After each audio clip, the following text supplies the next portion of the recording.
Hello, everyone. Thank you very much for joining the forum, the third forum, Next Generation Open Public Forum 3. What do we need in order to produce TYA production in a way that better embraces diversity? So, some of you may be not familiar with next generation. So let me talk about what is the next generation first of all. Well, before that, let me share my slide actually. So the contents of this forum, the first of all, I would like to a little bit explaining what is the next generation, then introducing the next generation participant this time. And after that, next generation participants explain what mainstream and cutting edge theater looks like in their own country. Different country has a, different kinds of theater, different kinds of main theaters. So a little bit I want to unpack that. After that, we will have the breakout session, all divided into groups, and discuss what forms TYA with diversity we need for the future, for the present children and for the future. Why that form of theater is important? Why is that form of theater important? And if we have a time based on the discussion, each group create a kind of manifesto. So if we find Japanese participant, I may provide spontaneous interpretation. So what is the next generation? The next generation residency program is a professional development group program designed to support artistic and cultural networking, exchange, and collaboration between young and emerging artists within festival and other international settings. And we often go to watch show performances together and attend seminars, symposiums together, and join the workshop together. And of course, we eat, drink quite until late night and make a lot of laugh together. So what it looks like? So let me share the video from the 18th Ashi Teji World Congress, so next generation in 2014.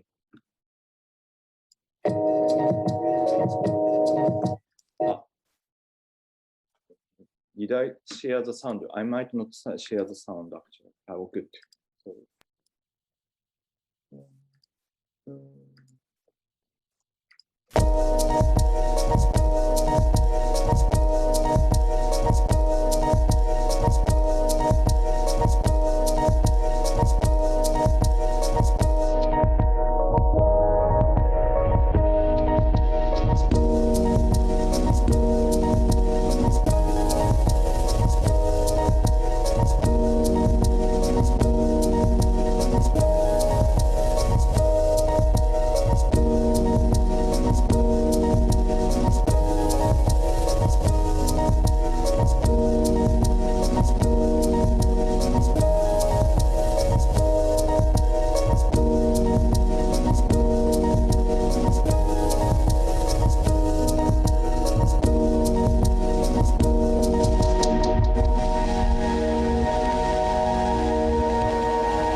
Thank you very much. But as you noticed, this time we have the pandemic, and we are doing online next generation program, which makes us really difficult because everyone lives in different place, and I'm talking about the time gap. And then the program is the content of program decided very recently. Therefore, people already kind of have a job. So some of people say it's difficult to join the next generation, but every time 4 or 5 people always try to join, and we share the chat a lot. So in this public forum,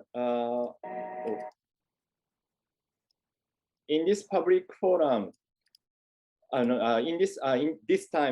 next generation, let me share the slide again. So we have 40 participants from 11 countries. And the first 2 persons, James and Jane, are actually from the last next generation program. They help me to facilitate, coordinate this course. So actually new people are 1, 2, 3, 4, 5, 6, 7, 8, 9, 10, 11, 12 people.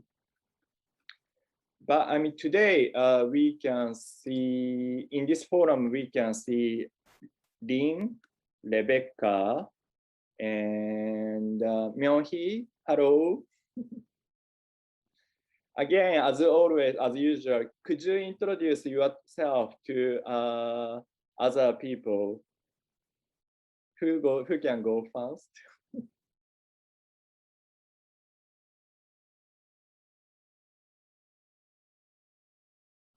Yes. Anyway. I was always first though today. Thank you. First, yeah. Yeah. Hi. Good evening from Korea. 안녕하세요. I'm Myung-hee Go from South Korea. Now I'm in Seoul. I was the member of the Korean theatrical company Booktellers Guild. They play the work The Princess Pyongan on the Pool in online in this congress. I co-create the performance, and also I was the premiere actress of it. Now I'm a freelance actress and as a solo performance artist. I write and direct play like singer-songwriter of the theater. Also, I'm sign language interpreter. I'm now on journey to find out who I am and what do I want to as an artist, not like others, but like me. When there are Congress, Poland and South Africa, I went there, and so many performances and workshops, so moved. Now I'm here as a next generation participant, so I'm so happy to meet you in this journey. Thank you. Thank you very much. She joined every energy session. She worked very hard for this program. Thank you very much. Who can go next? I can go. Can you hear me? Yes. Okay, great. Hi, everyone. I'm Linh from Vietnam. I'm an experimental theater maker and puppetry artist based in Hanoi. And I'm also the artistic director of Machan Ensemble, which is a performing arts collective with a focus on inclusive and socially engaged practices. We are also an all-female ensemble. And I use breath, movement, and puppetry as my main storytelling language. And I'm happy to be here with everyone, as always. Yes, and I pass it down to our next generation member, Rebecca. Thank you. Thank you, Lynn. Hello, good afternoon. It's just a few minutes past the hour of 12 in Nigeria. So good afternoon, everyone from Nigeria. My name is Rebecca Mauno Mekadunu from Nigeria. In fact, Northern Nigeria to be specific. I'm a lover of theater and I'm a theater maker. I write songs, stories, and poems for children, and I'm just a lover of children, basically. I've worked across different theaters, working with children, using theater to bring out situations, their experiences, and helping them heal. I have used theater to help children gain confidence. Currently, I lecture in Ahmadu Bello University, Zaria here in Nigeria, where I teach children's theater to third-year students in the university. So basically, they go about working with children in the neighborhoods, in churches, in schools, having learned about child psychology, the rights of children, and all of that. Also, currently, I'm doing my master's program and I'm working with children in orphanages to using theater to investigate the causes and effects of aggressive behavior in children. The experience so far as a next gener has been interesting, it's been very enlightening and eye-opening, in fact, thought-provoking, and I'm happy to be in another session today. Nice to meet you all. Thank you. Thank you very much.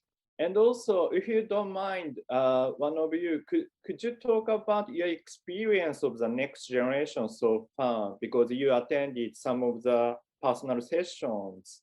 Can you do that? Can you talk about that? Anyone?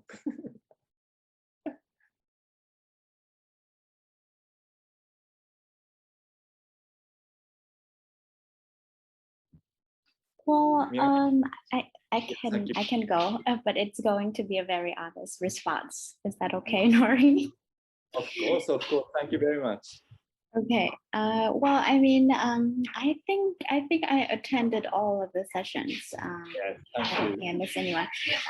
But well, you have pointed out the obvious, which is that it is a virtual experience, and it cannot be compared to being there in person. But I think how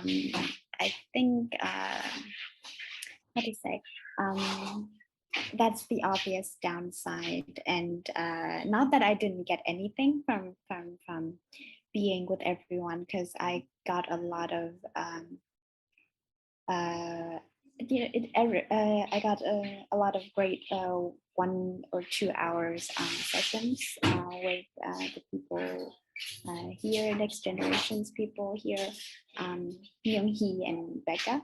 But I think if that is if I had thrown out all of the expectations.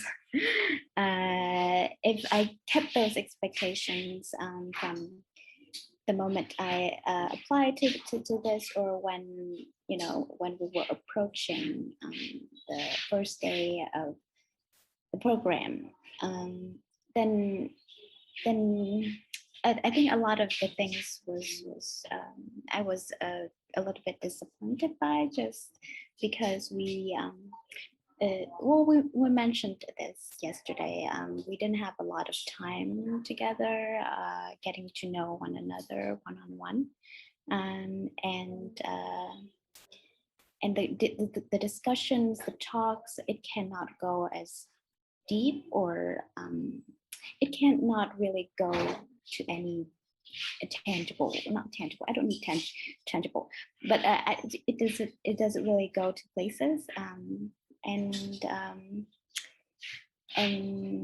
so that was a bit disappointing, but like I said, I'm happy to set aside 1 or 2 hours every day to just be here with everyone. I made a commitment, and I plan to stick to it. And Myung-hee and Becca are great, so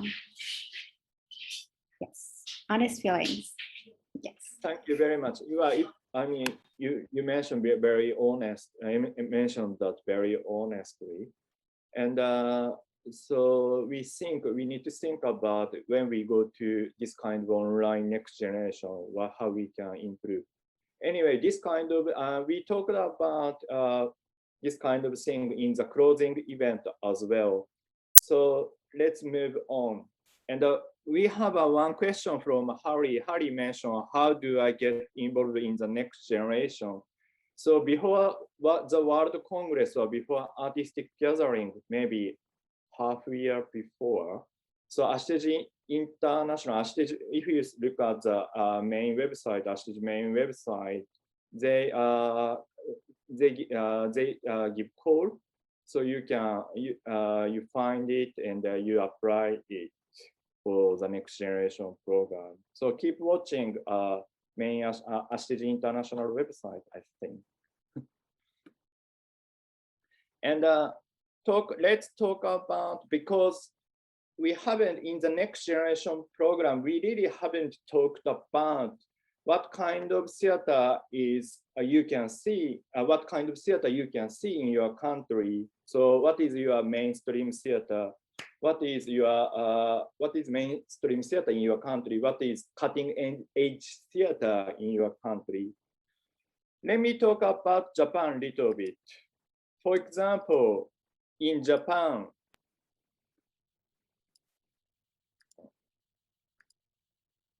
so we have as a mainstream theater, we have a traditional theater, no theater, and Kyogen theater. Kyogen theater is a comic version of no theater. And also Kabuki theater. Kabuki, my friend in England say Kabuki is a Japanese musical, isn't it? Maybe that's right. And the good luck puppet theater. At the same time, we have a contemporary theater, of course, straight play and musical. What's going on in terms of cutting edge theater? The last 10 years, some people started to create robot and android theater performance. They are real person, but at the same time, there is you can see robot or android. Well, in Japan, there is a manga culture, comic book culture. So not 3-dimensional, 2-dimensional. Manga is 2-dimensional, and real person is 3-dimensional. But we try to theater, some artists have explore 2.5-dimensional musical. So you can see the famous comic book, manga book, Naruto. Naruto has become a musical. And also, of course, as we can see in Western country and other country, as a cutting-edge theater, we try to kind of started to avoid naturalist theater and try to create more participatory and immersive theater. And I think last 20 years, social inclusion is very important. So therefore, some people really push, work hard to create inclusive theater. My question is, what mainstream and cutting edge theater looks like in your own countries? So first of all, I want to hear that from the next generation. Well, actually, we got Andy Suzuki now. So for next generation people, Lin, Myung-hee, Rebecca, and Airi, Suzuki-san, if you don't mind, could you introduce yourself to other people? Can you hear my voice? Okay, yes, sorry, my house is quite a mess. I have 2 little children at home. Hi, my name is Airi Suzuki. I am a dancer, contemporary dancer and a choreographer. I usually work for like adults, not for young generation. But in 2018, I joined a I joined a project in Okinawa, and that was a theater piece to create for teenagers. So that was my, sorry. So that was my experience to make something for young generation. And since I have little kids, I am quite interested in creating a work for even younger generations. For like my daughter is 4 years old, so that's she doesn't have a concentration. So I wonder how I can create a dance piece for young kids. So that's something I'm interested now. But yeah, what else should I speak? That's fine, thank you. And Lin, Myung-hee, Rebecca, and Airi, could you talk about what is when you say mainstream or cutting edge theater in your own country? What looks like? Can you talk about that? Anyone?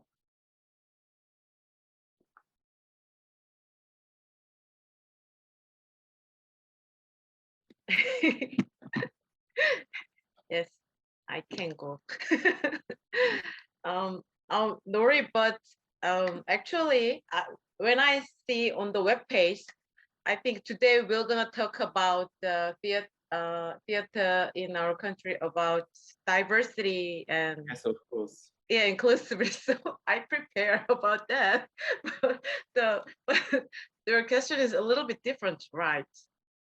So, before that, I thought it might be good at understanding what theater you can find in your own country. But I mean, in terms of cutting edge theater, you might talk about theater with diversity if you want to.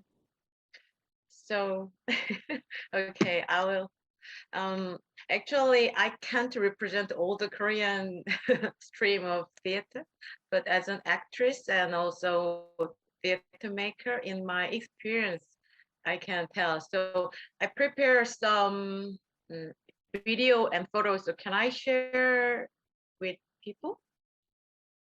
Okay, please Yes, give of me a course. second. I can visually understand. Can you give me the right to I can share? Oh, okay, I can. Yes, here it is.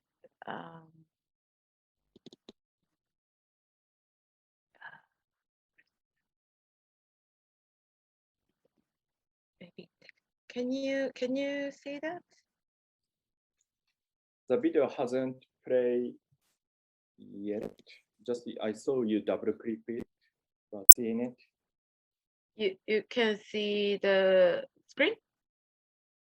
Good. Yeah. Okay, I will play. Is it okay? Yes, but without sound, no sound. No sound. No sound.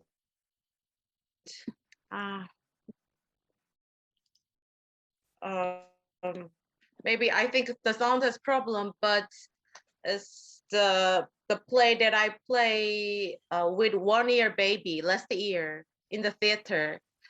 We use traditional musical instrument, and wear traditional clothing.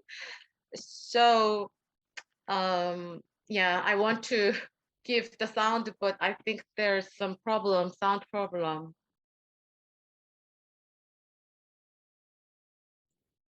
The images are telling a very strong story though, so don't worry. I can Okay. feel it. We can feel it. Yeah. It's the stream. Well, first stream is, I think, the theater baby. Actually, in Korea, there's not many theater baby, but in these years, many theater group try to make a theater for baby, and there's a baby. There's many age: 1 year, 2 year, 3 year. So last year I met 1-year baby. So we in these days actors and theater makers studied about the baby and their character, about the kind of things. So after seeing this performance, one audience, she's a mother, yeah, so talked to me. She's also, and she's my friend.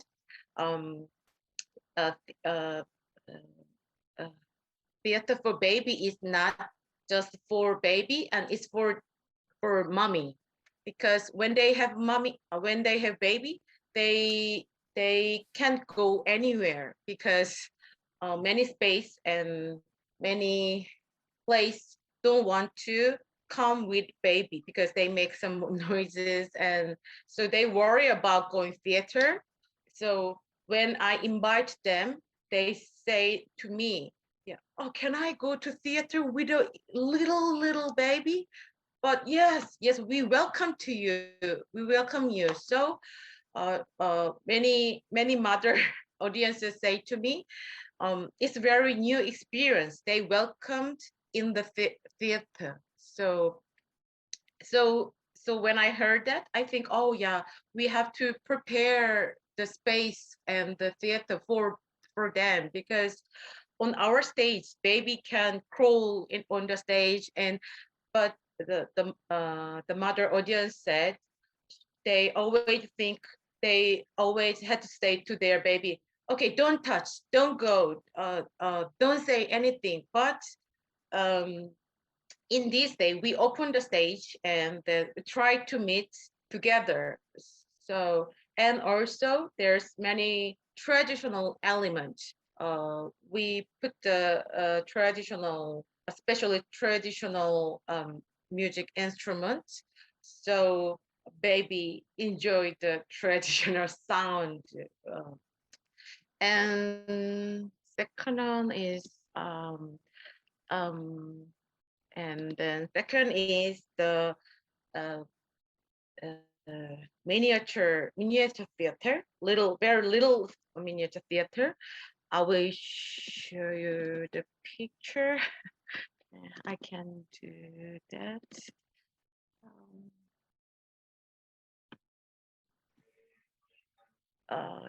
Can you see the young, very young is emerging, I think last 10, 15 years. But in Europe, theater for the very young started like, I think 1990. And Myohi, yeah, you can talk now. you can see the photo? Yes, I can see. Yes, thank you. It's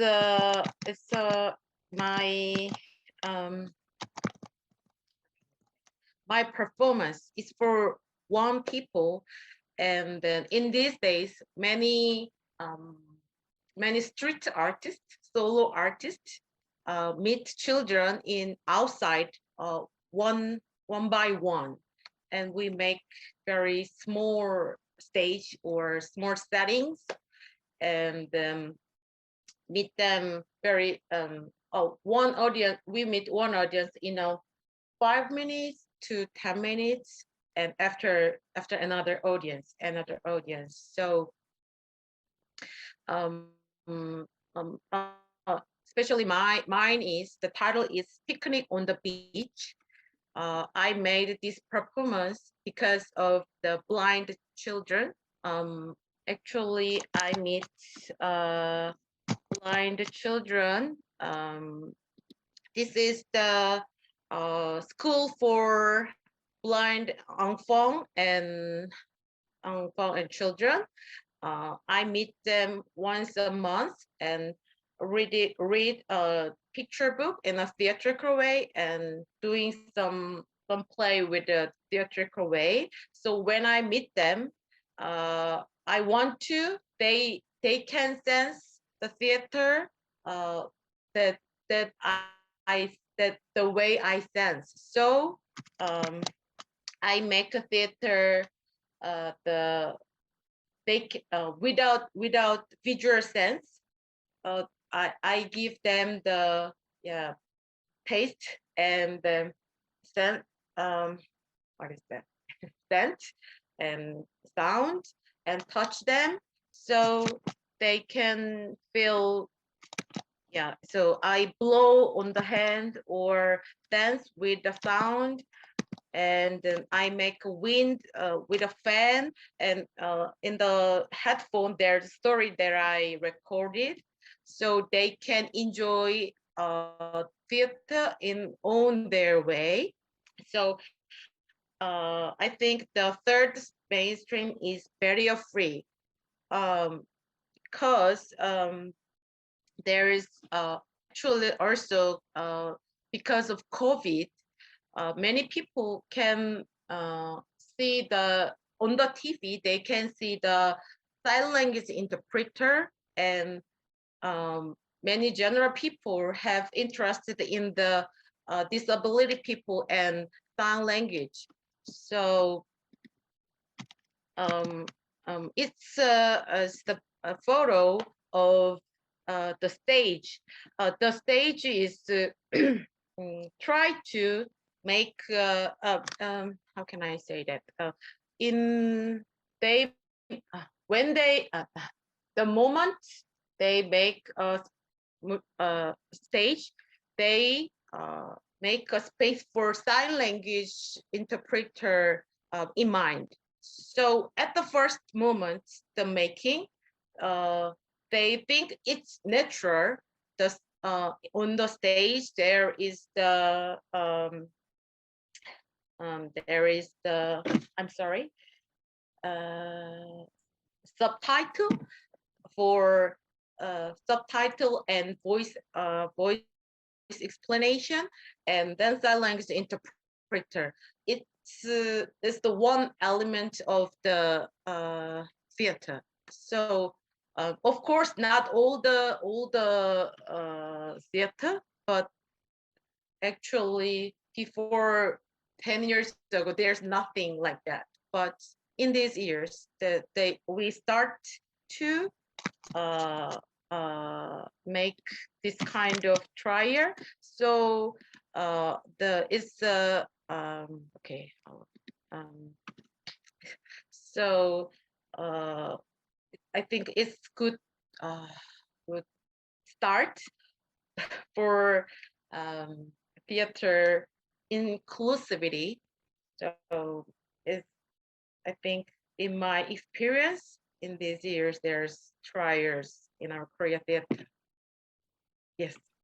Thank you very much. So you introduced in Korea now artists are very interested in theater for the very young, first of all. The second one is more, how do you call it? Street performance? I don't know. Some people say miniature theater. Some people say the little theater or theater for one people. There's many names that call the play, but yeah, I don't know exact name. But I mean, you artists provide some materials, and then children can create their own stories through this kind of material. And that is quite interesting, I think. I mean, traditional theater artists provide story, then children need to follow. However, you create in this performance, there's a space for children to create their own story. And the third one is performance with the sign language.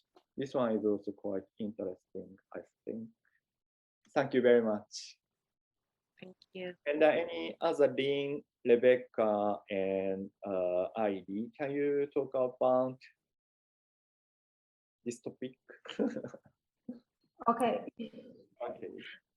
I would speak about mainstream theater and the cutting edge theater in Nigeria. First, I do not have all the data, all the theater, in Nigeria. People are doing a whole lot. But I would tell you from my experience and from other performers that I know. So first, mainstream theater in Nigeria is basically academic-based performances and professional theater. Those are the mainstream. So in the academics, we have students in their third year or second year, depending on the institution. The institution where I work, where I lecture, it's the students in their third year who actually work with children. So as I've mentioned earlier, they work with children in the neighborhood, children in churches, children in schools. And then they do some sort of children festival annually by bringing all the children together.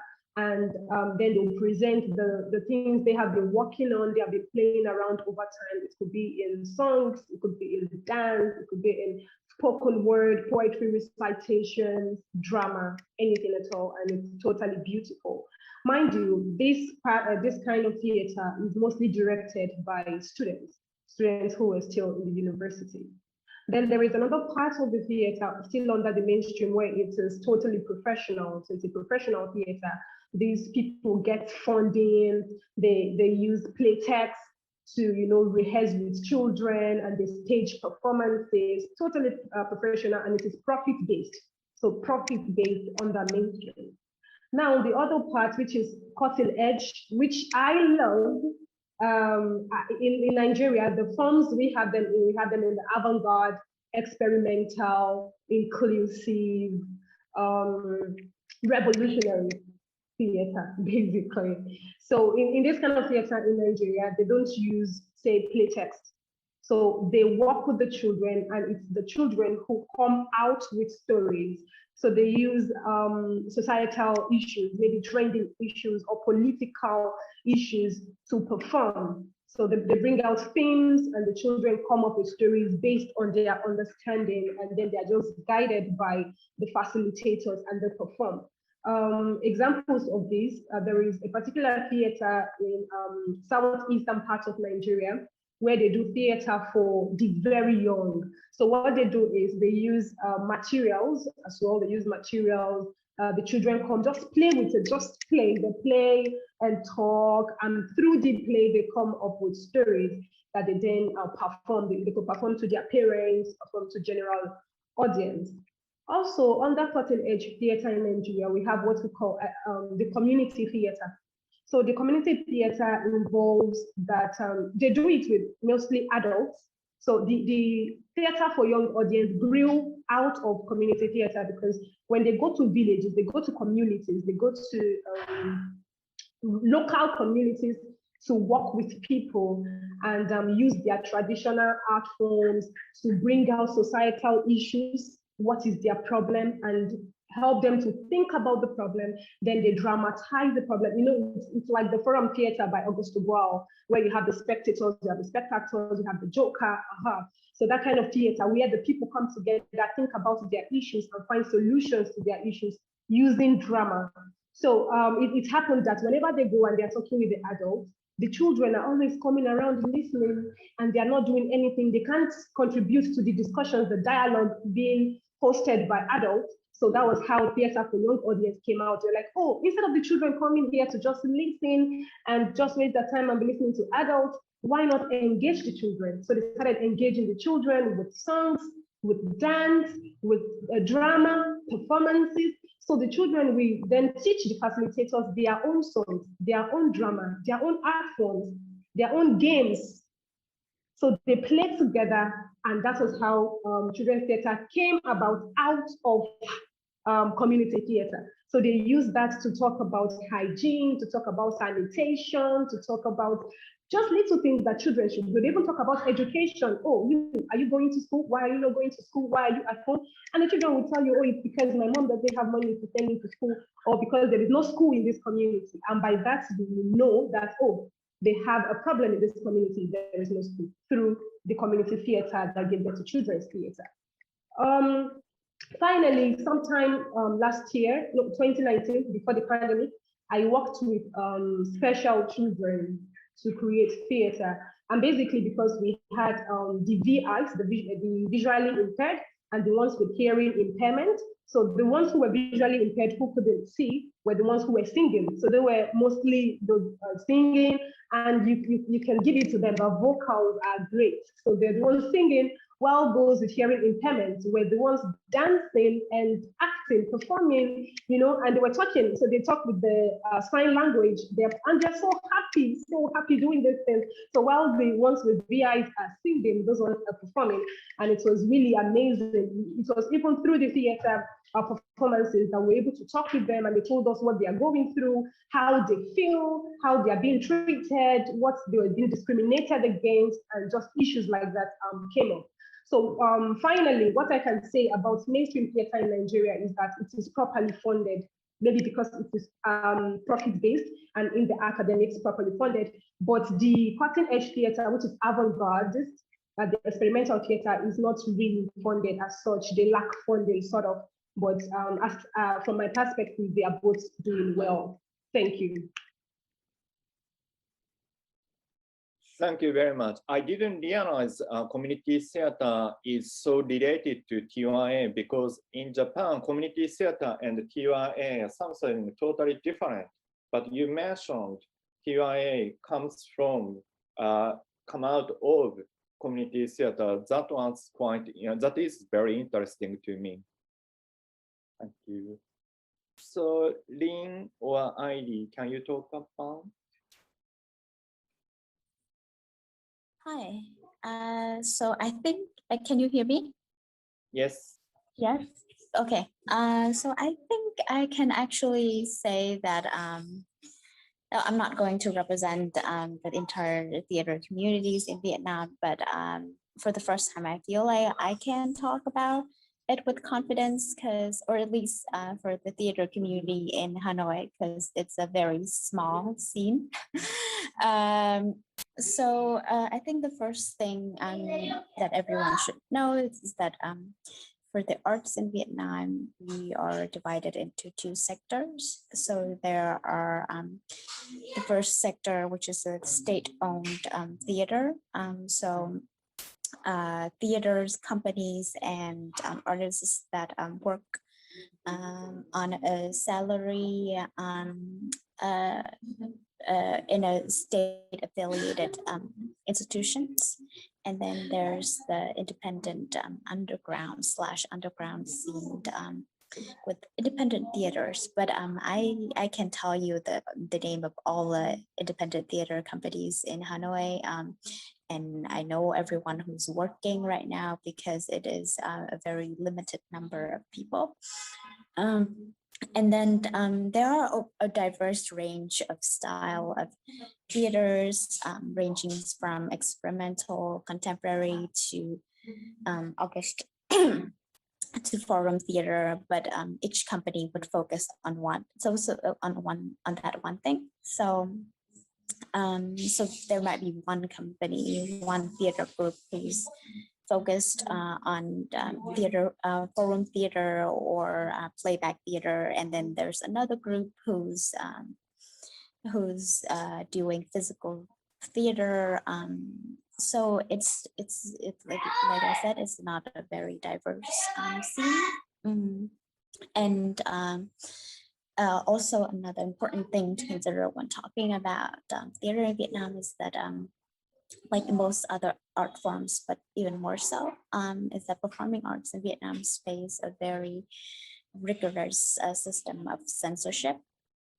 So any performance, any group, any gathering of more than 5 people, you would need to seek permission for it, meaning you have to submit an application detailing what you're going to perform, and where you're going to do it, and how exactly it's going to go. So that restricted, that restricts that a lot of creativity and thriving in general. And I do know a lot of interesting theater makers or passionate people in state-owned theaters, but they face the censorship even more heavily. They even have more restrictions in terms of what kind of things they can do. And then so mainstream theater like we have to define it, I guess. Mainstream as in the kind of theater that can be accessed by most people. Is that what we're talking about? That like, you know, the theater that if you speak the word, that's what most people relate to. Then I guess similar to what Nori mentioned in the beginning, we also have mainstream. Most of the mainstream theater are state-owned theater, except with one exception, which I will get to later. And most mainstream theater is traditional performing arts. And it's considered mainstream because it's a good, it's attractive for tourists.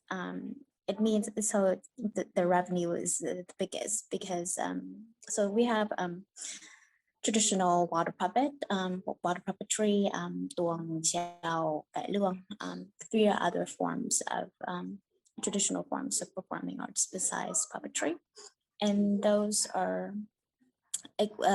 water puppetry is most attractive to tourists. The 3 other forms are less so. And they are even less attractive to young generations, to people of my generations or the general audience. So the state-owned theater doesn't really make a profit.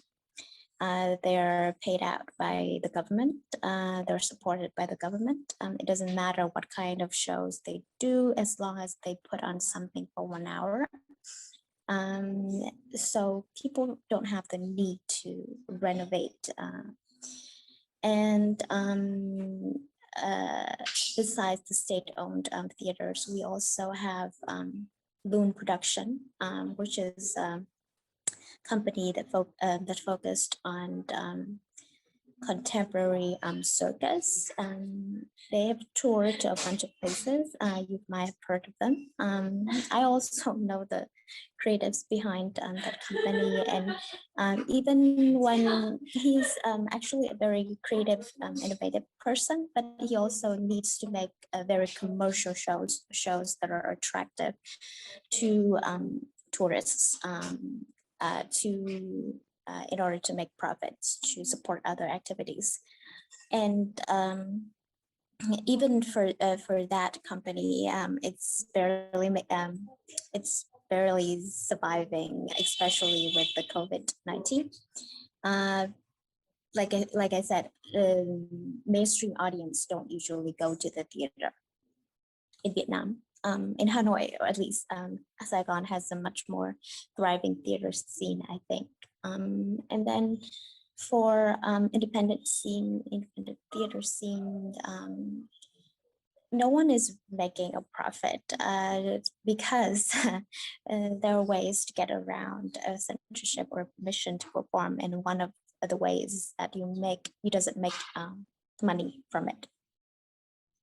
So most people opt to, make it non-commercial, make it apply for grants and fundings from cultural institutions in order to make what they want to make, instead of making a profit or making a living out of what they do. So I would say most of the cutting edge theaters, most of the things that most of the people who are trying or struggling to think outside of the box comes from the independent scene. But it's an uphill battle. But for the past couple of years, there are a lot of young and passionate theater makers who are shifting the scene a little bit. So I think we had a wonderful year last year in 2020 with lots of exciting theater productions. Yes, and in reference to inclusiveness and accessibility, I think it's also one of the biggest problems in general, not just in theater or the art scene, but because I'm working in it, I can feel it and sense it even more.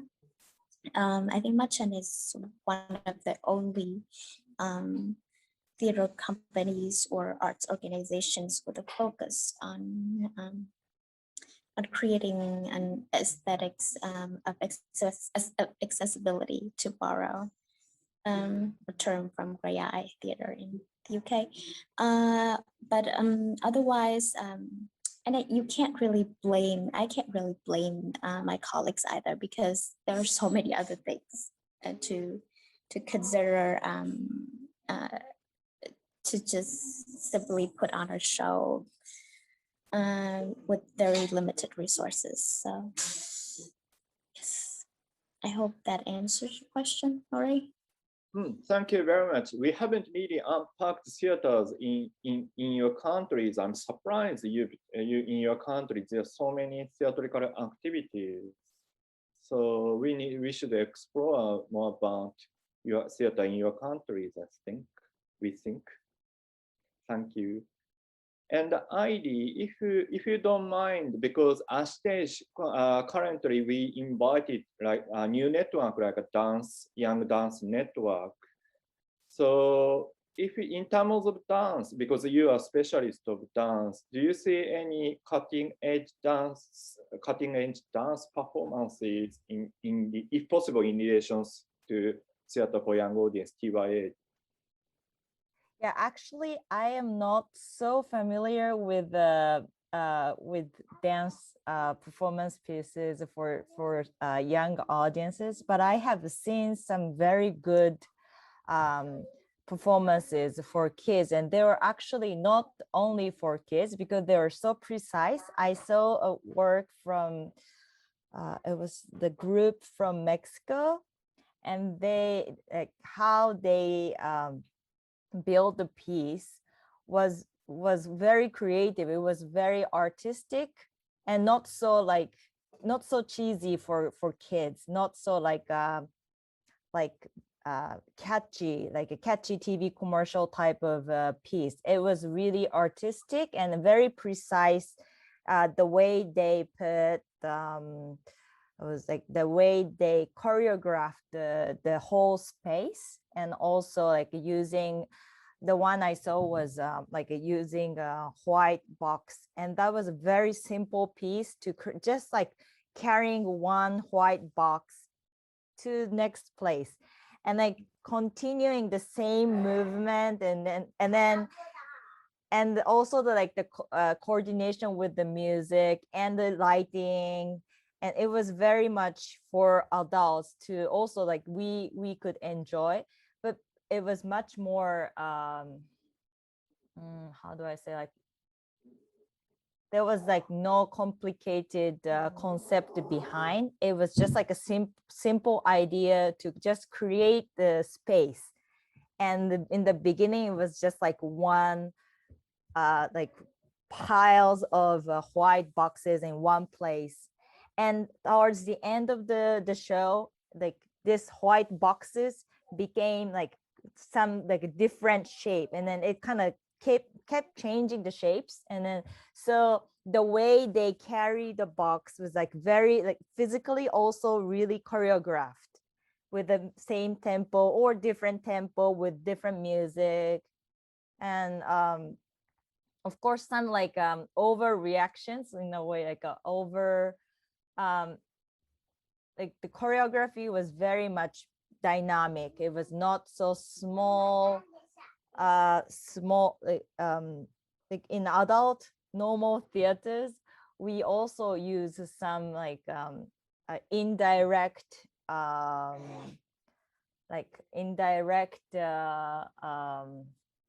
artistic way to show the work, but the theaters for kids, it has to be very simple, very direct, very clear. So that was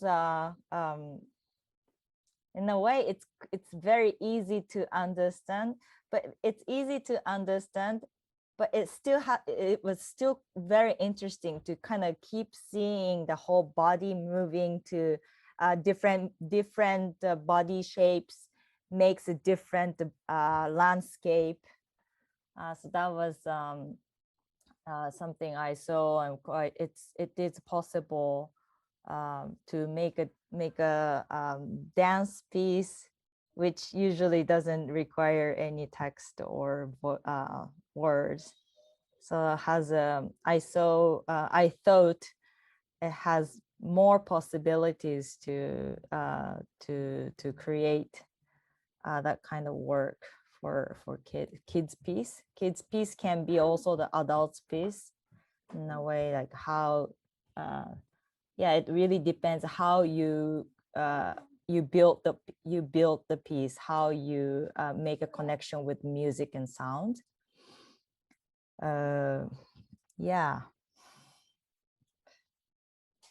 Thank you very much. So I'm not really familiar with dance, so I'm so interesting to hear that. I need to study that more. Now we have another next generation person here. Susanna, hello. Hi. Hello. Can you introduce yourself, who you are, what you do, very short? And next, we talked about what's mainstream or cutting edge theater in your own country right now, because next generation program, we haven't really introduced what kind of theater we can see in our own country. So now, just briefly, we introduce that. Then, well, in terms of, but we always need to create a new form of theater for young audiences. So if you know anything about cutting edge performance in your country, we want to know that. Okay, thank you. I'm Susanna Brock. I'm from Sweden. I was born and raised in Sweden and moved to New York City 12 years ago. So I haven't been able to attend any of the next generation sessions yet because they've been in the middle of the night here in New York. So I'm happy that I'm here. I'm sorry I'm late, to meet everyone and to join the conversation. So in New York, here in New York, I am a theater maker. So I'm a performer and director and deviser, and a theater educator. And I do applied theater also.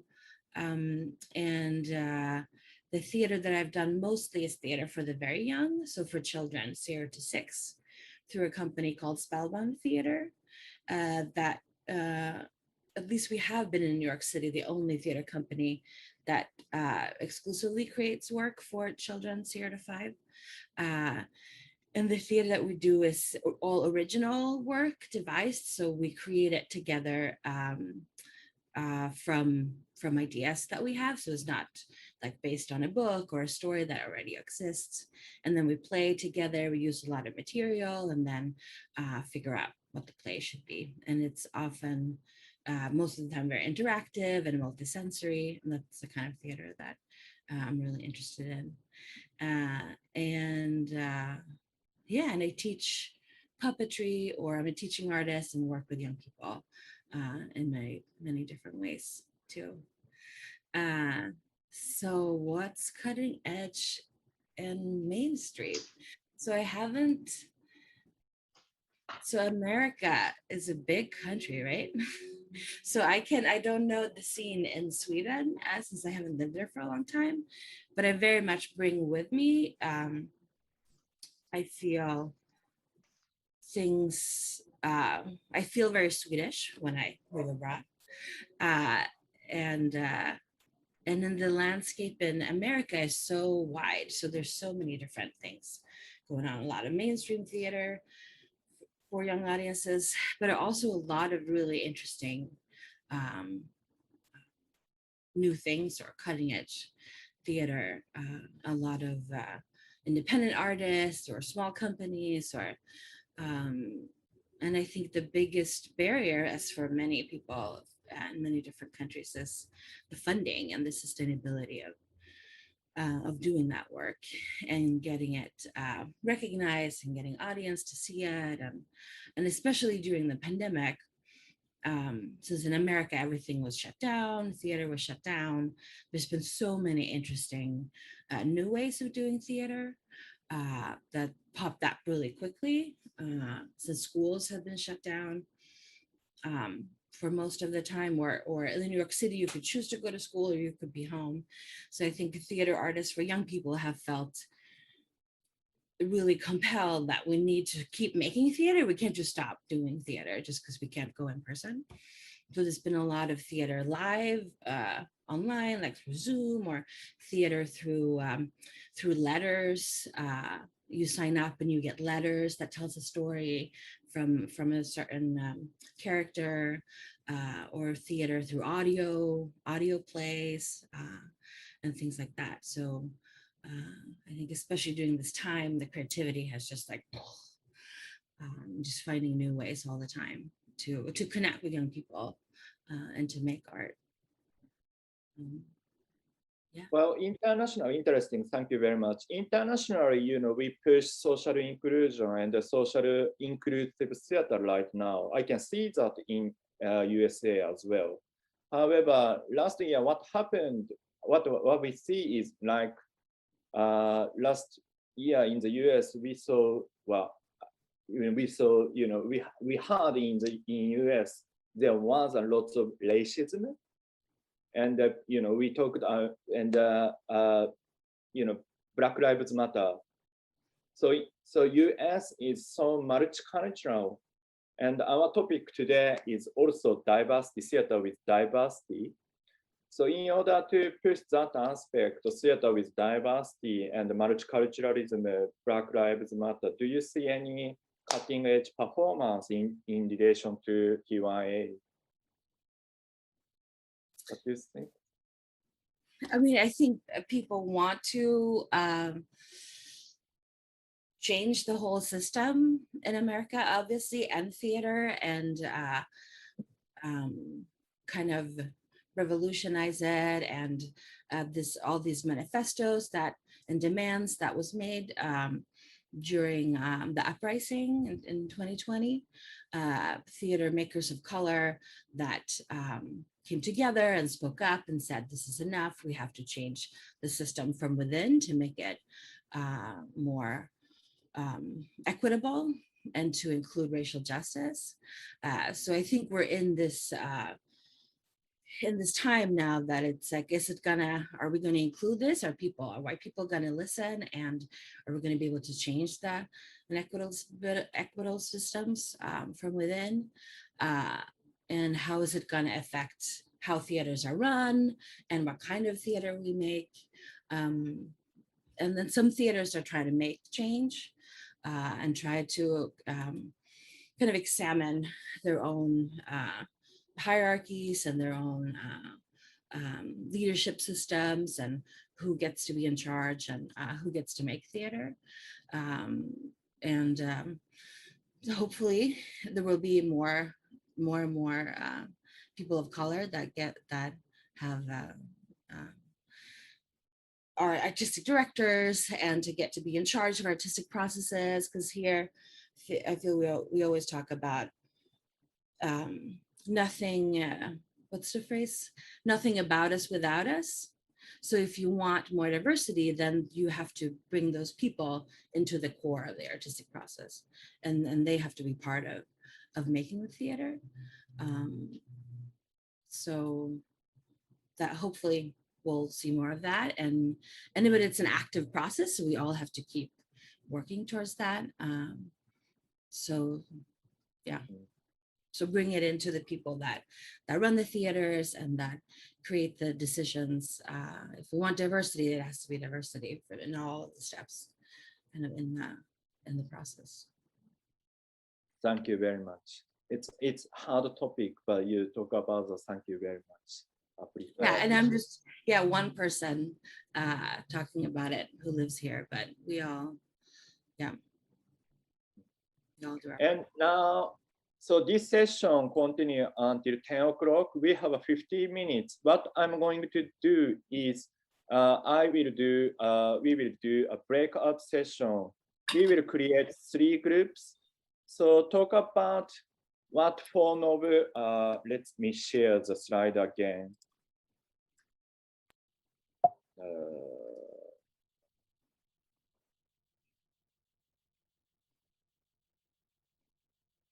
So number 3, all divided groups and discuss what forms of TYA with diversity we need for the future. Why is that form of theater is important? We create performance for children right now, but still need to somehow, we should be future orientated, I guess. But I mean, you can discuss that in your group. But let's talk about what kind of form, what form of theater we need when we create new performance next, or next. Yeah. So let's do breakout session. Dialogue team, would you mind to define? Introduction. Hi, I'm Susanna. I just spoke before. So I'm from Sweden, but I live in New York, and I'm a theater maker and educator, and I do a lot of theater for the very young, multisensory and interactive theater.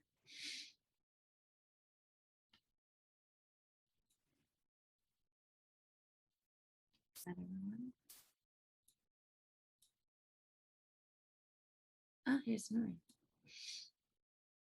I was going to ask, what was the prompts we were going to talk about?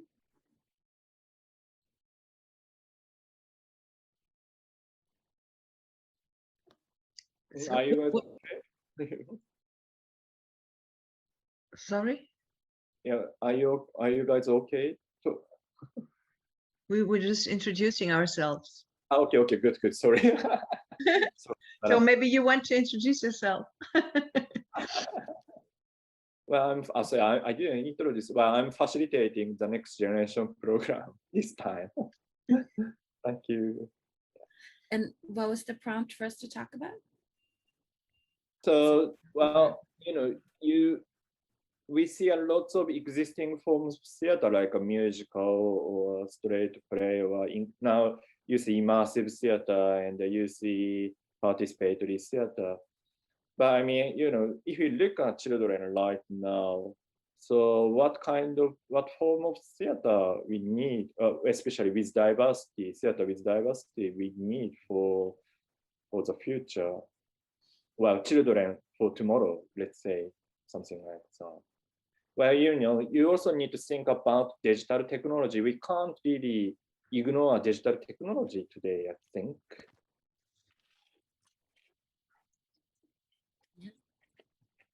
Yeah. Thank you. And also, Rebecca, in your case, Rebecca's country theater is very educational, but always there's a fight between artistic, theater should be artistic or should be educational. What's the balance between, educational and artistic, for example?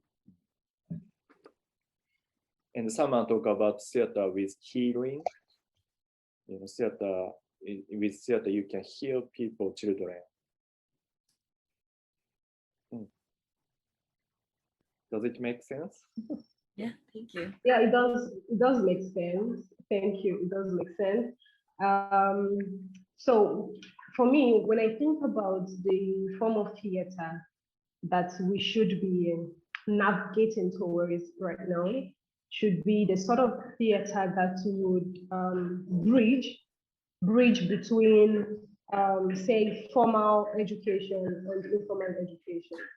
So, of a truth, when you teach drama in school, for instance, you teach it as a subject.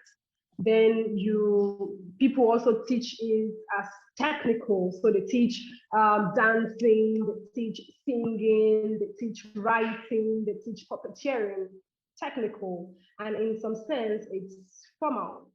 So I'm looking at this form of theater where we can use it to raise the consciousness of children, where we can use it to allow children to just flow, to just relax, to just use the form to build their confidence and build their leadership traits, to develop their self, whatever is in them, to discover themselves and develop themselves through playful means. You know, theater is a lively form of theater.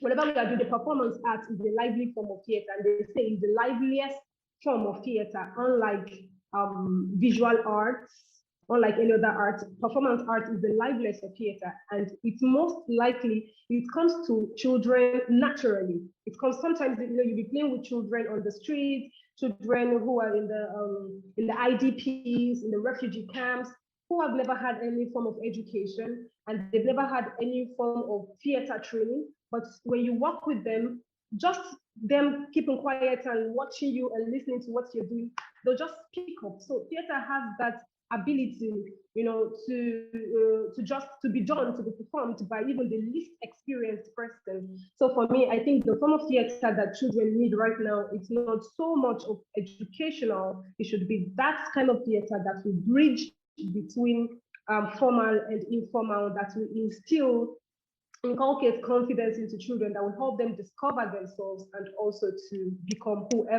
whatsoever they want to be. Yeah, absolutely. That's the theater.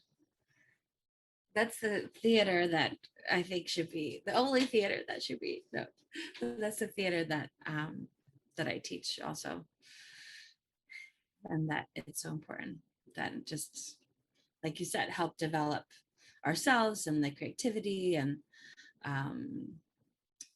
that, yeah, absolutely. And it's based in play, right? All children know how to play inherently, and theater comes out of play. So everyone have the ability to do it technically. Yeah, I love that.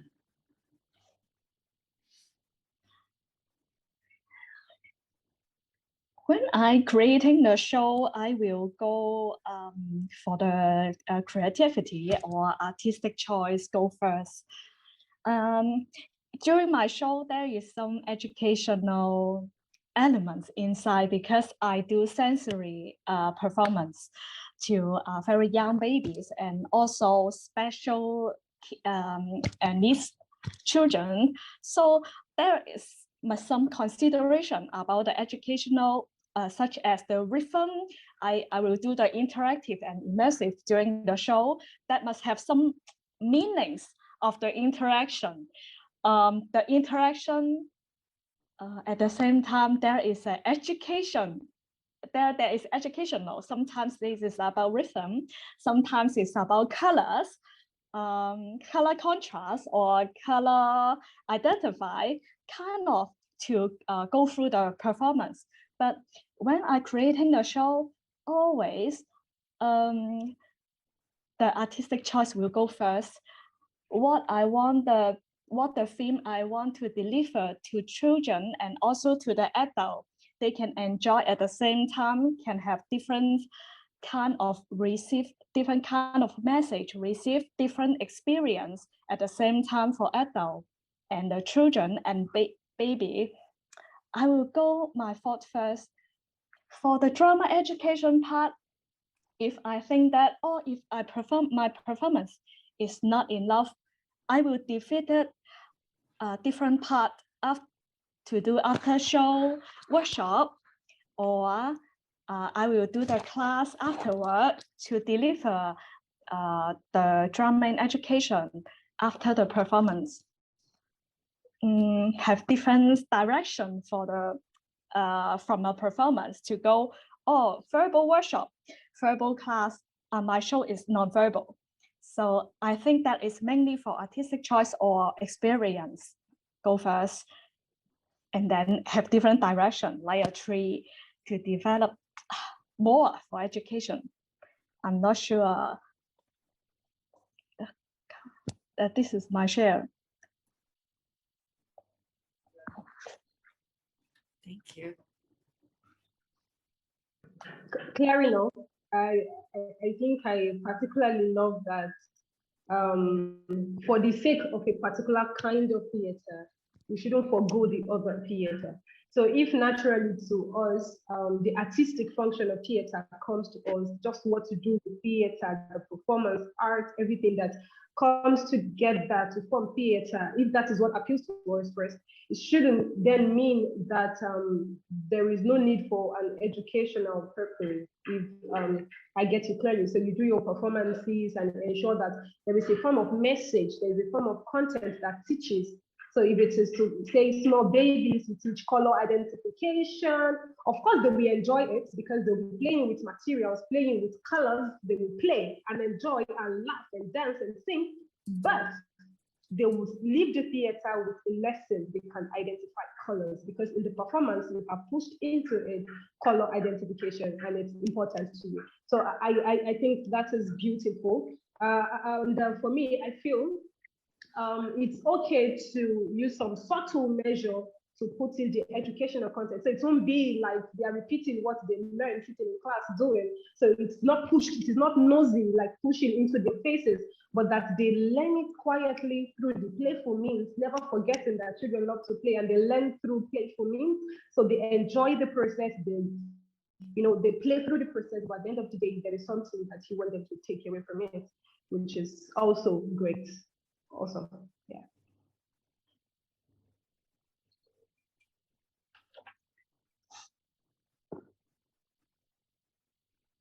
I love what you said about how focusing on one type of theater, we shouldn't forsake other types of theater. I think that is really important. And I think it is really very relevant for where we find ourselves currently, because obviously around the world, all the governments are focusing on digital theater now as a means of prolonging the life of theater. But the question I've always had for myself and in my practice is, okay, everyone is focusing on the digital now. Is it still possible to have non-digital theater, and how does that look like? And I think that question is something that is really resonating with me when we are thinking about what form of diverse theater do we need for children of tomorrow. And like an example that I was thinking of is, can we send little packets of theater to children in their homes? What is theater? What essence of theater would we like to keep in these performances? What is a performance? Can we bring the performer to the children? Maybe we need to look more into site-specific work, where we go to their homes and all the children get to watch it from their windows, for example, if we are still separated. So yeah, like I think just because we focus on the digital doesn't mean we should forsake the other forms of theater, and doesn't mean we just need to think, oh, okay, so nothing wrong with investigating the digital, but there's a lot of focus on it. So it's like a lot of us are investigating Zoom performances, a lot of us are investigating different things that can be done online, but I can't help but be the rebel in me just kind of goes, everyone's going digital, what can I do that's not digital? And how can it still be equally effective? Yeah.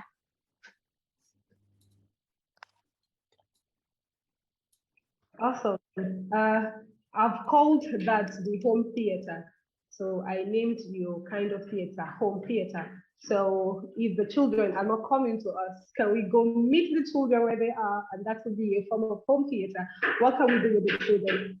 Some people have even proposed that we do some sort of intergenerational kind of theater on that CYA. So right now that children are in their houses, what can we do with them? What sort of theater can we do with them that will involve their parents, involve siblings, involve people in their home? So, and I think yours is very important. Also, even in the digital space, I've seen people do this sort of home theater in the digital space. So this is what they do basically.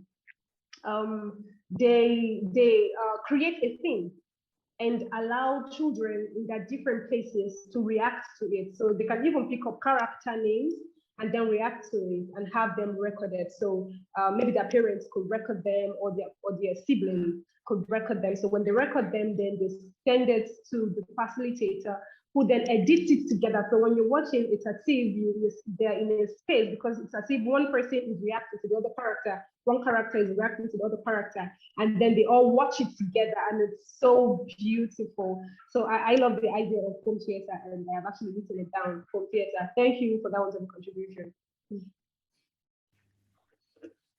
Yeah, in America, there's been like stoop theater. The stoop, like outside your building, like or your house, like the steps or the porch theater, especially where it's has been warmer. So you sit outside your house, and then someone comes and like have a music class with you, or perform a play, or you're in your car and the play happens outside, all around your cars. How is this called? Stoop? It's stoop. Yeah, it's like when you have the steps like outside. Okay. Or like porch, when you have kind of you can sit outside your house. I see. On the what's it called? Yeah, I think you know. But and then the artist comes up to your house and just makes something just for you, or around your cars, or so yeah, so many different ways to do it in person also. That is so interesting. And did this develop just for COVID-19 now, or has it been before? No, there was just for now during the pandemic, I think. Yes. And like music classes, I know a music class that did that because they couldn't meet in person, so they went up to the participants and did that. And I saw a play the other week, which was one family made the play. So they had a director, and then I don't know how they pick the families, but there are a couple of nights, so one family per night. So the whole family had 3 children, 2 parents. They made a play together with the director in their house that they then streamed live on Zoom. That was like about their lives and about their story. And it was like 120 people or something that came to the Zoom show and saw the show. And this was just a family in this community. It was in a specific community. And then they're going to have a couple of nights when when different families got to make plays about themselves in their house. So there's so much opportunity like for intergenerational work and for families playing together, because they're stuck together. And these audio plays for the whole family, when they all can listen to it and play the play together, just giving tools for families to create their own theater. It's really cool.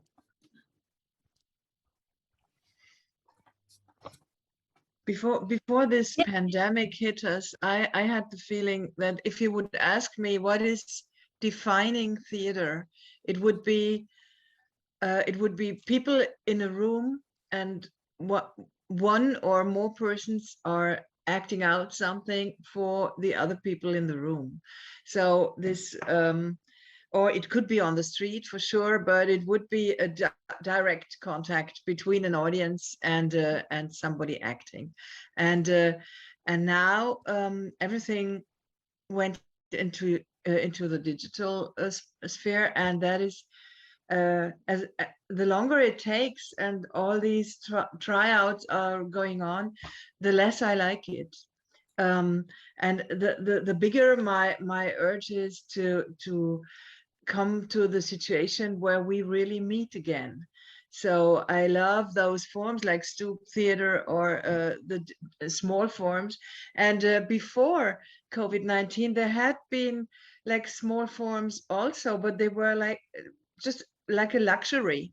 For example, in France, they had this form of when authors were reading a play in a family at their home with everybody had one role from this play, and they would together explore the play and figure out who the figures are and all that. So this was a very special form, which I liked very much, but to me it was like luxury. And maybe this is something that comes out of COVID for me, that we come back to smaller forms, that not the large audience room, the large halls are in question anymore, that it's not better if it's having more audience, that it can be better if it's having very little amount of people in the audience. But the main aspect is to meet and to get in touch to each other. This is for me what happens now. But but the luxury also contains the difficulty that maybe not everybody is going to be able to have access to theater. So this is two sides of this coin. And then I think this is a very good chance for us to lower our costs, because the audience scale will become smaller groups. So I think lower the cost is better for us to have more production, or this limitation can enhance our creativity, because lower cost performance, we are more easy to carry to another country in the future. That is good for our future collaboration also. The audio theater, yes, it comes more popular in Hong Kong, also become more digital. But of course, that is not suitable for all form of theater. For example, I think interactive, immersive is not a very good, but perpetual or for recording is good, or some for elder kids, audio recording is good for audio sensory other. And then I have inspiration for the auditorium setting for the small group, for the tube theater kind of. I have watched there is a quite funny auditorium settings. Just lead a very small space in library. People perform inside, and then there is windows. All windows, they like individually eat ramen in Japan in the library. They can maybe have a different form for small theater will comes up. I think this is very good new form and lower our cost. Think about how to lower our production cost. But when you say lower the costs for actors and stuff, you don't mean pay less, because this is also a big discussion that the artists are not able to live and make a living of the art anymore. And I think the society should accept that there is a special value of real existing theater, and so there should be like raised subsidies or something to make things happen. Yeah.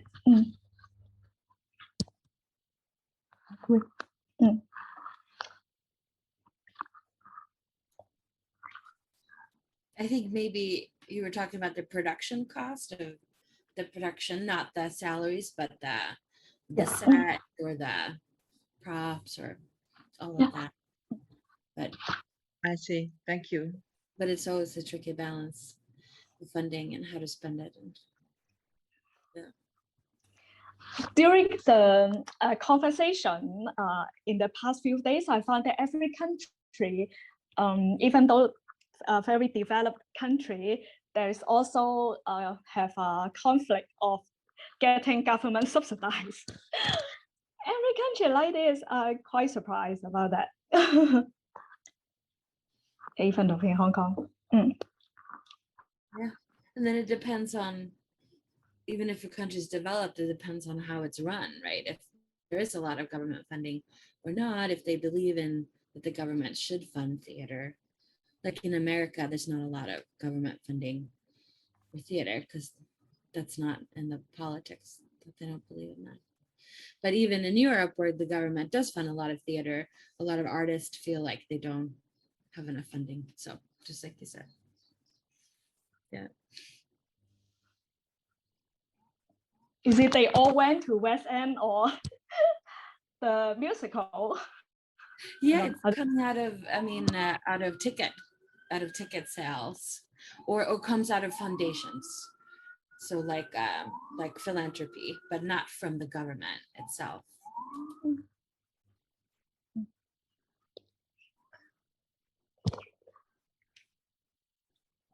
We have a couple more minutes. Who's going to report?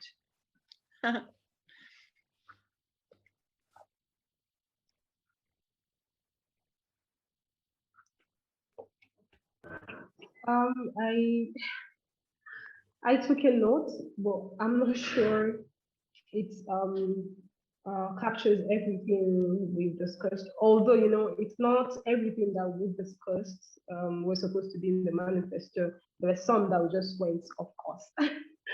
So what I have in my manifesto reads like a theater. We want a theater that comes out of play, helping to develop confidence and reaching self-realization, never forgetting message-based theater, embedded in educational content like color identification for very young children.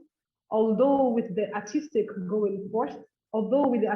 choice going first, never leaving out education, leveraging on home theater and its forms, getting creative through our limitations, maintaining smaller groups, but ensuring that whatever it takes, children get to play and learn. Perfect. Right. Great. Yeah. Thank you.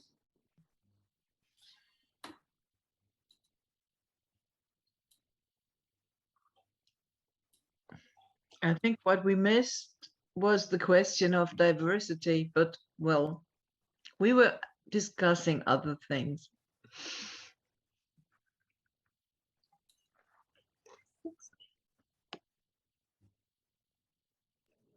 Okay, supposed to discuss diversity or inclusive theater. I think there was a lot of different prompts in there, I feel. So I think we're good. We picked one thread and went with it. Okay. So Nori has a lot of different ideas, I think, or questions. So Okay. Hopefully other groups will talk about diversity. Yeah, and I wouldn't know what kind of diversity he meant if he was talking about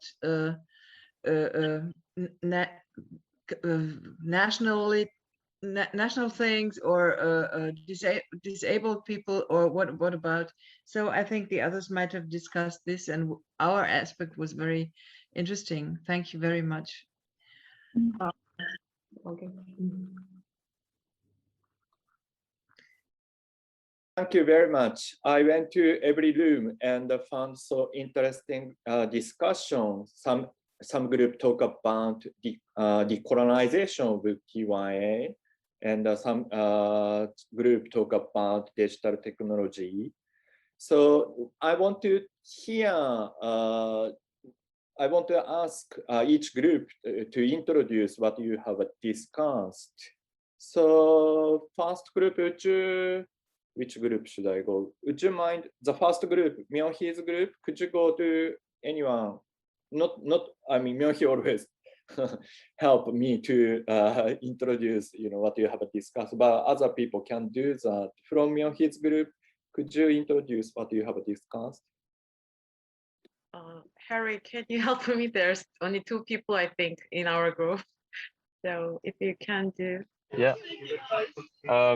Yeah, sure. What were we talking about? Sorry, you might be able to take conversations. I'm outside, so it's a bit busy. So what were we talking about? We were talking about the use of technology within increasing the dynamic of creativity within theatres. And then we started talking about different cultural variables that change that. Like, for example, Korea has a lot of technology, so their ambition might be to get rid of technology or try and explore different ways of exploring theatre without technological implications within that. But when we were talking about within South Africa, technology is actually quite a lot less accessible. Sorry, it's a lot less accessible.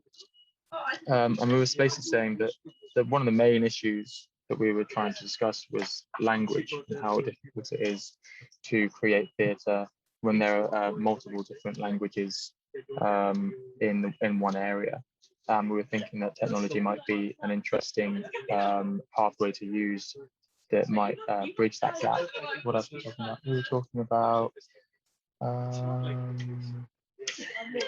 alleyways through theatre without necessarily using language. Is there a way of getting around using language? Using visual theatre or using different forms such as body language and tone of voice. I don't know if I've covered everything. If no one else wants to jump in. Thank you very much. So, Rebecca, thank you. I mean, after that, if we have a time, I wanted to ask to write about this, theater with diversity. What can you say in well, I wanted to create a kind of manifesto, and I do this in every forum. So Rebecca already created manifesto. So I'm going to the next group. However, at the same time, if you can write about your manifesto about theater TYA with diversity, so TYA for the future, can you write something like Rebecca? Rebecca wrote a quite long one, maybe 2 or 3 sentences, maybe fine. But if you can do that, I will appreciate you. Let's go to the group 2. So group 2 is Rebecca's group. So can anyone from Rebecca's group talk about what you have discussed? Okay, so I would go. So the manifesto is long because it is for the group. So it's not a personal manifesto. It's okay. That's why. Yes, my manifesto will be short. Okay, so the manifesto for the group is what I would read out because it encapsulates everything that we discussed. So you can follow it in the chat, but I will read it out. It says, we want a theater that comes out of play, helping to develop confidence and reaching self-realization, never forgetting message-based theater, embedded in educational content like color identification for very young children. Although with the artistic choice going first, never leaving out education, leveraging on home theater and its forms, getting creative through our limitations, maintaining smaller groups, but ensuring that whatever it takes, children get to play and learn. Thank you. Beautiful, thank you very much. Let's go to the third group, Lynn's group. Anyone from Lynn's group can summarize what you have discussed? If anyone can go, I have to switch devices because my battery is running out. So take 1 second. We jumped around a bit. We talked about different things. We didn't make notes, so I'm going to try and remember some of those things, and maybe Sue or Jill or Caleb can jump in as well. So I think we started with the comment that diversity is really complicated. On one level, it's really simple. It's like everyone should be included. Like theatre is a space where everyone can see themselves represented, where stories are diverse, where it represents society. So how is something that's so simple so difficult? And I think we spoke about that, and in a way, how difficult it is to like make a difference or to like balance things out, where there's been societies across the planet Earth, in all our societies and all our communities, there have been, you know, unequal things going on, and communities which are on the margins. So one thing is never gonna make everything okay, you know, in one program, one project, one piece of theatre. So in a way, it's like, oh, this is such a big idea, but at its simplest, it's a very straightforward thing, that we need to include all people, and we need to tell the stories that are about all of us who exist in the world. So that's kind of like, that's it from a diversity point. And we also talked about how important it is for independent artists. We spoke a bit about Lynn in Vietnam and about how sometimes theatre is quite separate. It's like ghetto, like the state theatres and then the independent theatres, and then TYA sits somewhere slightly different, and how that can be difficult sometimes because things aren't open in a way where younger artists can have access and freedom to experiment. Because really, I think it's from those younger artists where we see the innovation and we see representation and visibility happening in a strong way. I think that's my 2 pennies worth. I don't know if anyone else wants to come in. I just like the term you used, Lynn, which was revolutionary. Was it revolutionary? There's state-owned, and then there's, which is commercial and profit-based, and then there's the revolutionary art, which is the independent. And the difference between those two in your context is massive. I also liked your observation that the person you'd worked with from the state-based theatre was embarrassed about working with you. Is that right, Lynn? Is that right? No, not embarrassed. He should no. We really enjoyed our time working together. He just feel hesitant about sharing, and he really wanted to work with me, but he felt like he shouldn't let other people in the theater, in his theater, know that he's working with like outside, because there have been artists and state-owned artists who've been criticized before by or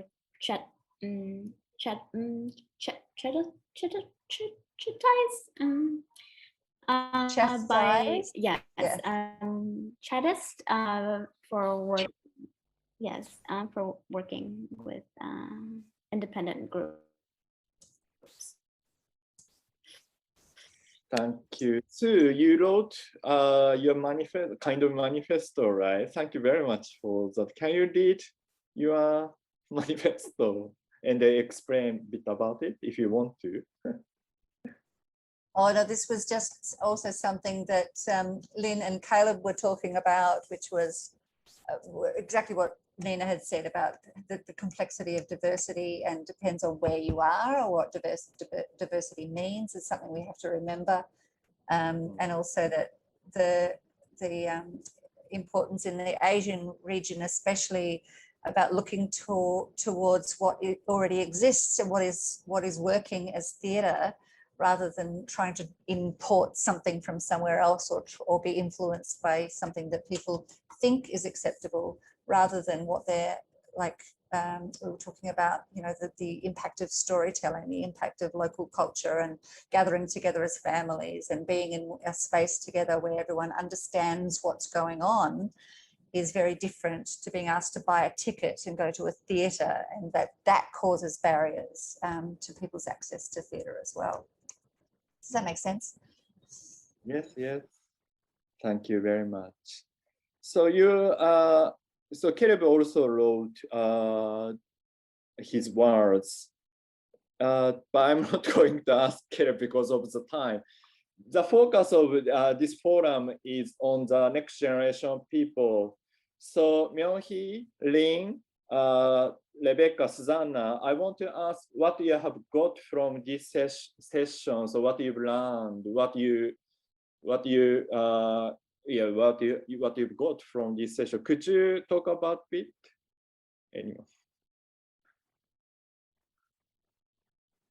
Anyone can go.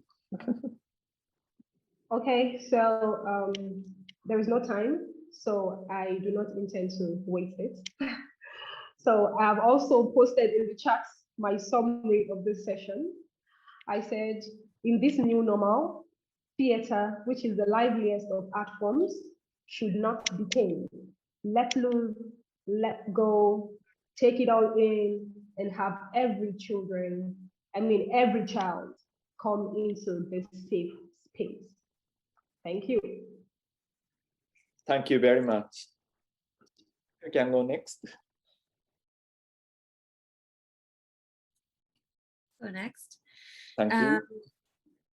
It reminds me that all of our situations are very different in different countries, and we have different conditions and starting points that we struggle with, but then also many things that we have in common and the same kind of dreams or visions that we also share. Thanks. Thank you. Thank you very much. Myung-hee or Lin, can you talk about? Can you go? I'm not forcing if you don't like, because you always talk. So.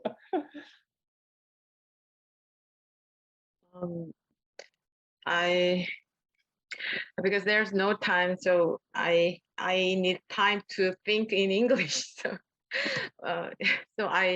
but yeah, I learn about there's many countries. I live in Korea, but there's many countries, there's many people, there's many environment, there's many culture. Whenever I participate in the conversation, I learned about that, and there's difference, but there are difference, and but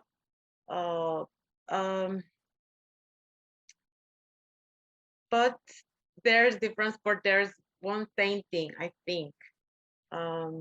We don't have to, we cannot define the general. So there's many languages, there's many problems. So for some people it's general, but not for another it's not general, and also it's for some people it's natural, but for some people it's not natural. So I think at first for me, I have to learn more about the each one's language or each one's situation as an artist. Yes. Thank you. Yeah, next generation. I would love to hear you say that in Korean. Could you? just for the articulation of that idea, would you mind saying it in Korean? You mean I say in Korean this in your own language? My thought that I said in English. What you just said then, yeah. 세상에는 되게 많은 사람들이 있고 많은 문화가 있고 많은 어려움들이 있지만 그래도 똑같은 한 가지가 있는데 그것은 우리가 함부로 무엇이 일반적이다 혹은 무엇이 당연하다라는 것을 정의 내릴 수 없다는 것이다. 그래서 나는 모두에게 자연스럽고 모두에게 당연하고 모두에게 일반적인 것들을 예술가로서 해 나가기 위해서 더 많이 배워야겠다고 생각했습니다. Yeah, that's it. Myung-hee, I'll get so. Thank you, Abigail. Beautiful. Yeah, she said in Korean. She knows me, so she said in Korean, "I understand you." Yeah, so thank you. Awesome. Thank you. Awesome. Beautiful. Thank you so much. Finally, Lin, can you do that? Yes. I think my biggest learning today was I learned thanks to the presentations at the beginning. I learned a bit more about Myung-hee. Thanks to the video, I know a little bit more about her work, or get to experience a little bit of what she does. I think that's enough for me for today. I will be processing more after this, but for now, that's it. We can still talk about that in the closing session, so keep thinking about it. Yes. So thank you very much for everyone. And also in the chat box, Harry also wrote his ones. Please look at that. Thank you, Harry. So today, the forum and today's forum is end now. So thank you very much for attending the session. So please come to the closing event as well, and next generation closing event as well. And also Nina is organizing next generation network event, I think, right? Yes, if I just can say one thing about that. If you are interested to hear about other next generation programs which have happened over the last 3 years, you're really welcome to attend the session tomorrow at 2 o'clock GMT. There's 4 other projects and it's 10-minute presentations, including Korea, the recent MG program, and Serbia and Pakistan and Japan. So after that, we'll talk a little bit about how the next generation idea maybe can be continued and more programs developed like this one. So you're welcome there tomorrow if you'd like to come. Thank you very much. So now we will close this session. Thank you very much. Again, thank you very much. See you. Thank you, Nori. Thank you. Thank you. Thank you for organizing. Bye. 고맙습니다.